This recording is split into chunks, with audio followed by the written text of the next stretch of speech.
C'est au siège de l'Union progressiste Le Renouveau d'Alada, assise en face de la recette perception, que la jeunesse du dit parti a choisi ce vendredi 5 septembre 2025 de déclarer son soutien indéfectible à la candidature de Romuald Wadayi, affectueusement appelé Waro. Cette candidature, portée par tous les partis de la mouvance présidentielle, est du goût des jeunes UPR de la 5e circonscription électorale, surtout du fait de la jeunesse, de la compétence et de la continuité qu'elle incarne. C'est devant un parterre de leaders politiques de l'Union progressiste Le Renouveau et des militants surchauffés de joie que le représentant des jeunes de l'Union progressiste Le Renouveau, en la personne du chef d'arrondissement d'Alada Centre, Hassan Remavo, a lu la déclaration de soutien inconditionnel dont voici un extrait.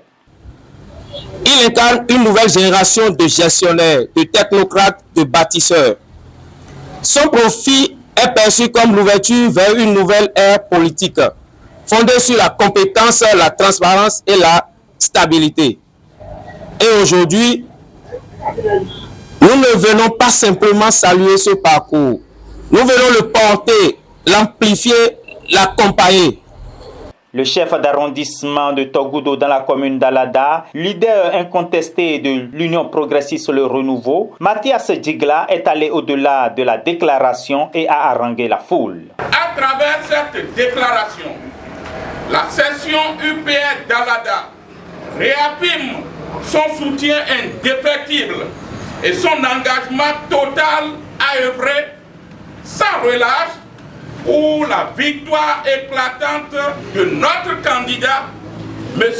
Romuald Wadayi, afin que s'écrive une nouvelle page de progrès, d'espérance et de rayonnement pour notre pays, le Bénin.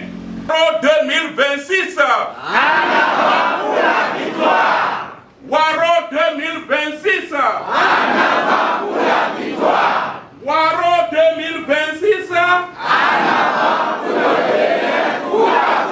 L'honorable Lucien Wimbo, leader fédérateur de l'Union progressiste Le Renouveau, appelle encore les indécis à soutenir cette candidature pour la continuité des actions nobles et louables du président Patrice Talon.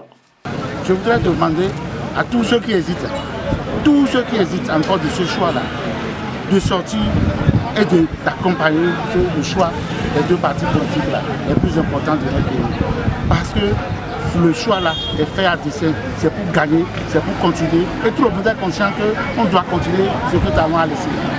Le secrétaire administratif départemental de l'Union progressiste Le Renouveau de l'Atlantique, Cyril Dancy, a profité de l'occasion pour remercier le chef de l'État pour avoir fait confiance à la jeunesse. Nous prenons part active à cette déclaration de candidature qui occupe actuellement la qualité politique du Bénin. Le rôle de la jeunesse, parce que le ministre étant jeune, c'est une question de confiance. C'est le lieu de remercier le chef de l'État qui a su placer sa confiance en la personne du ministre Wadayi, qui est aussi un jeune comme nous. Karin Segla, coordonnateur UPR à Togon, trouve qu'il est temps que la jeunesse d'Alada se mette dans la danse pour conduire la candidature de Wadayi à la victoire. Nous, jeunes UPR de la commune d'Alada, nous avons jugé utile qu'il est temps que nous aussi nous mettons dans la danse pour dire oui, que nous avons accepté la candidature de son excellence, M. Romuald Wadayi, et que nous sommes prêts à travailler, à mouiller les maillots pour que ce soit les élections présidentielles que l'UPR, que M. Romuald Wadayi puisse être élu président. Simplice Agondia, leader UPR et collaborateur de Romuald Wadayi au ministère des Finances, nous parle de quelques qualités du candidat. Donc c'est quelqu'un qui maîtrise à près de 80% tout ce qu'il nous demande. Et quand vous n'êtes pas compétent, rapide et régulier, vous ne pouvez pas travailler à ses côtés.